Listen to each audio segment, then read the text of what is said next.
নমস্কার বন্ধুরা, আমি শিল্পী ইউনিক শিল্পীস কিচেনে তোমাদের সবাইকে স্বাগত। তো চলে আসলাম আজকে আবার একটা নতুন রেসিপি নিয়ে। তো আজকে আমার রেসিপি হচ্ছে সরু চাকলি পিঠে। তো এই পিঠেটি আমরা সবাই কম বেশি ভালো খেয়ে থাকি গুড় কিংবা আলুর তরকারির সাথে। তো চলো আর বেশি দেরি না করে রেসিপিটি শুরু করা যাক। তো দেখো, প্রথমে একটি বাটিতে আমি এখানে নিয়ে নিচ্ছি গোবিন্দভোগ চাল। এই যে এই ছোটো কাপের আমি 2 কাপ গোবিন্দভোগ চাল নিয়ে নিলাম, আর নিয়ে নিচ্ছি এই ছোটো কাপের 1 কাপ বিউলির ডাল।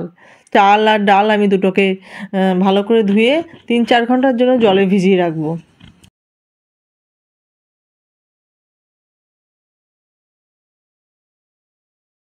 তো দেখো 3-4 ঘন্টা পর আমি চলে আসলাম, চাল আর ডাল ভালো করে ভিজে গেছে।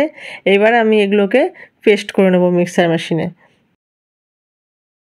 তো দেখো, মিক্সার মেশিনের মধ্যে আমি চালটা দিয়ে দিচ্ছি।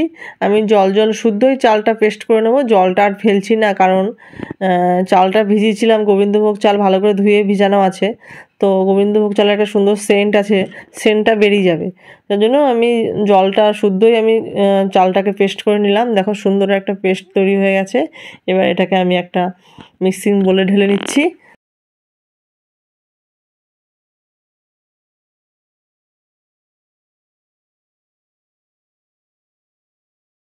তো চাল আমার পেস্ট করা হয়ে গেছে। এবার আমি ডালটাকে দিয়ে দিচ্ছি ওই বাটিতে, ডালটাকে পেস্ট করে নেব।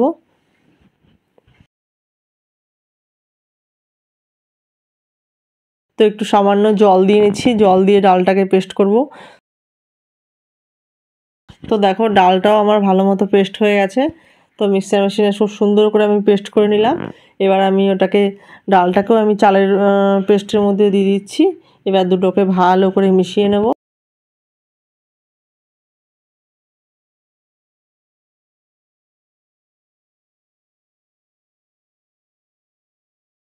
তো দেখো চাল আর ডাল ভালো করে আমি মিশিয়ে নিচ্ছি সুন্দরভাবে। আর মিক্সার মেশিনের বাটিটা ধুয়ে আমি একটু জল দিয়ে নিলাম, ঘন হয়ে গেছে মনে হলো। তো দেখো আর একটু জল দিয়ে এবার ভালো করে আবারও মিশিয়ে নেব। খুব সুন্দর করে একটা মিশ্রণ তৈরি করে নেব। মিশ্রণটা যত ভালো হবে পিঠেটা তত ভালো হবে খেতে। সরু চাকরি পিঠে করার জন্য চাল আর ডালের পরিমাণটা হবে 2:1।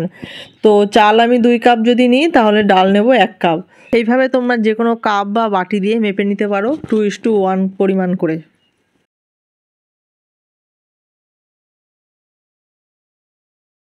আর এখানে আমি অ্যাড করে দিচ্ছি পরিমাণ মতো লবণ, স্বাদ অনুযায়ী। তো দেখো মিশ্রণটা ঠিক আমার এরকম হয়েছে, একটু ঘন মনে হচ্ছে। এর মধ্যে আমি আরেকটুখানি জল অ্যাড করব। আর জলের পরিমাণটা তোমরা একটু বুঝে শুনে দেবে, একবারে খুব বেশি জল দিয়ে দেবে না, একটু দেখে দেবে। মিশ্রণের ঘনত্বটা খুব ঘন হবে না, আবার পাতলাও হবে না। দেখো এই যে এরকম টাইপের একটা মিশ্রণ হবে। তো আর পিঠেটা হবে একদম পাতলা। তো দেখো এখানে আমি একটা ফ্রাই প্যান গরম করে নিয়েছি ভালো করে হাই ফ্লেমে। তারপরে ভেজা একটা ন্যাকড়া দিয়ে ফ্রাই প্যানটাকে ভালো করে মুছে নিয়েছি। তারপরে আমি এই মিশ্রণটা ঢেলে দিলাম। পিঠেটা একদম পাতলা হবে, তাই মিশ্রণটা অল্প করে ঢালতে হবে। দেখো এইভাবে আমি ঘুরিয়ে ঘুরিয়ে দিচ্ছি। তারপরে একটি ব্রাশে আমি তেল লাগিয়ে পিঠেটার আশেপাশে একটু আমি তেল ব্রাশ করে নেব, চারপাশে ঘুরিয়ে ঘুরিয়ে। তো 1 থেকে 1.5 মিনিট পর আমি পিঠেটাকে উল্টে দেবো। তো এই পিঠেটা কিন্তু খুব কড়া হবে না, একদম একটু নরম হবে, সফট সফট। তো পিঠেটা যখন আমি ভাজবো তখন গ্যাসের ফ্লেমটা লো টু মিডিয়াম করব, একেবারে কমিয়ে দেবো না, একদম হাই করে দেবো না, হাই করে দিলে বেশি কড়া হয়ে যাবে। লো টু মিডিয়ামে রেখে পিঠেটাকে আমাকে ভাজতে হবে। দেখো পিঠেটা আমার হয়ে গেছে, চাকুলি পিঠে। এবার আমি একটু তুলে নিচ্ছি একটা প্লেটে। তো প্রথম পিঠেটা ভাজার পর আমি আবারও ফ্রাই প্যানটা একটু ভেজা ন্যাকড়া দিয়ে মুছে নিলাম। তারপরে দেখো আবার মিশ্রণটা ঢেলে দিচ্ছি।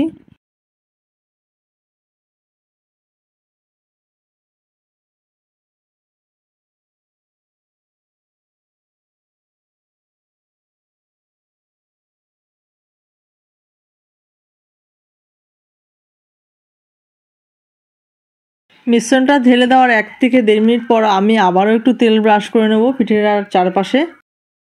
তো তেল ব্রাশ করার পর পিঠেটাকে আমি আবারও উল্টে দেবো।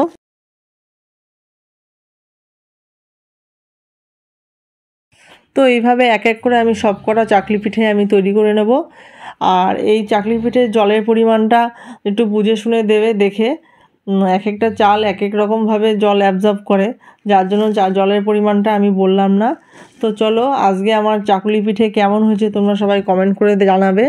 আর ভিডিওটা ভালো লেগে থাকলে please like, comment, share and subscribe করে দেবে। আর চ্যানেলের নতুন বন্ধু হয়ে থাকলে চ্যানেলটির পাশে থাকবে। আর এখানে দেখো আমি পিঠেটাকে সার্ভিং ডিশে সার্ভ করে দিয়েছি। তো এবার তোমরা গরম গরম গুড় কিংবা আলুর তরকারির সাথে পরিবেশন করতে পারবে চাকলি পিঠে। তো গরম গরম এই পিঠেটা খেতে খুব ভালো লাগে, একবার বাড়িতে ট্রাই করে দেখবে সবাই, আমার তো খুব ভালো লাগে। তো চলো, আজকে ভিডিওটা এখানেই শেষ করছি। দেখা হচ্ছে পরবর্তী কোনো ভিডিওতে, পরবর্তী কোনো রেসিপি নিয়ে। তোমরা সবাই ভালো থাকবে, সুস্থ থাকবে। তো চলো, দেখা হচ্ছে পরবর্তী কোনো ভিডিওতে। টাটা।